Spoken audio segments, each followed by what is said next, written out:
and welcome back to the Aether Hub. I'm Simon, bringing you the story of Magic the Gathering. Today's topic discussion is on everyone's favorite elf, well, at least elf planeswalker, resident nature enthusiast of the Gatewatch turned maybe love interest of Chandra Nalaar, Nissa Revane. Yeah, not sure if the relationship has taken root quite yet, but it certainly was a thing.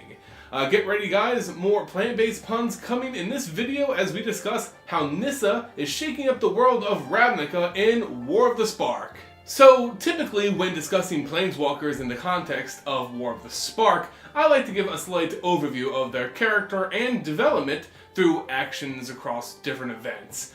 I like to keep these pretty short to provide context, but yeah, I can't really do that with Nissa Revane because she's been involved with literally every set, almost dating all the way back to the first Planeswalkers the game has ever made. She is an OG Planeswalker with a lot of rich history. Her joining the Gatewatch just meant that she had even more story jammed into her character. So yeah, she's got her hands in a lot of pots, and we can't really cover them all in just this simple video. What I will say is that at the time of the War of the Spark, she isn't actually a member of the Gatewatch. Through her adventures with the group, which she joined out of mutual concern of the Eldrazi Titans on her home plane of Zendikar, Nissa grew distant from the Gatewatch over the course of Shadows over Innistrad, Amonkhet, and Dominaria, officially leaving the group just before the story of the War of the Spark actually breaks through, around the end of Dominaria, as depicted in Broken Bond. The reason Nissa left the Gatewatch was directly tied to Liliana Vess joining the team. Nissa being an animist, nature mage, and Liliana being a necromancer who made death something unnatural were, of course, natural rivals and ideologically different. But Nissa also believed that Liliana was manipulating the team for her own selfish reasons, and that the Gatewatch would be pulled into a darker path for doing her chores. What chores exactly was Nissa worried about? Well, killing her Demonlord masters and freeing her from her pact was one of them. Over the course of Amonkhet and Dominaria, Liliana had manipulated the group and ending her final Demonlords, Belzenlok and Razakath. With each one destroyed, Liliana became more free, insisting it would be the only way for them to stop Nicol Bolas in a full fight. They really needed her full strength behind her, which was also a selfish end, as Bolas had been a thorn in her side for countless years. Nissa just didn't like how the Gatewatch was literally helping this necromancer with her personal troubles, and not really immediately benefiting the multiverse as was their initial intent.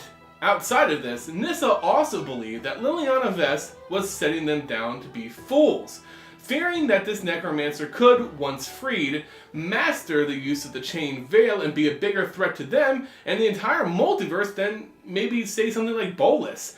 So in helping her defeat Bolas, they would just be setting up the next big threat.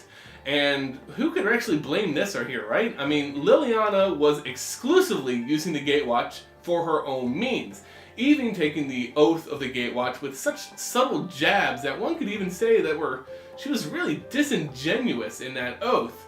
The warning signs were all over the place, and when the rest wouldn't really listen to her, Nissa bailed on the Gatewatch during the story of Dominaria.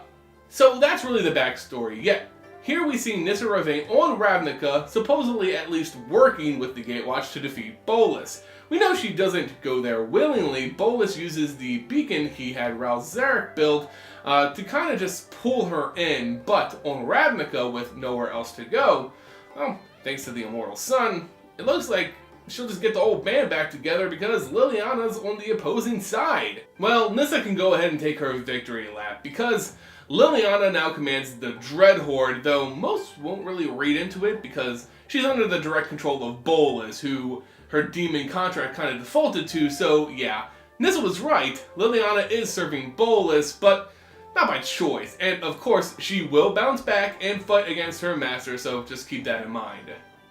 Now let's talk about War of the Spark and Nissa's role in that story. As stated, she'll be with the Gatewatch again and work closely with the Selesnyans in the defense of Ravnica.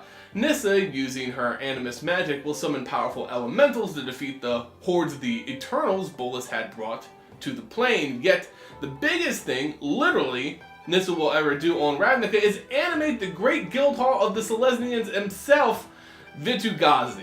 Vitu-Ghazi, as mentioned, serves as the guildhall of the Selesnya Conclave, the home of the Dryad guild leader Trostani, and the resting place of their powerful Perun, Mat Selesnya. With Nissa's immense ability to tap into the mana ley lines of a plane and awaken its physical form, it looks like Vitu-Ghazi itself will stand in the defense of Ravnica against Bolas.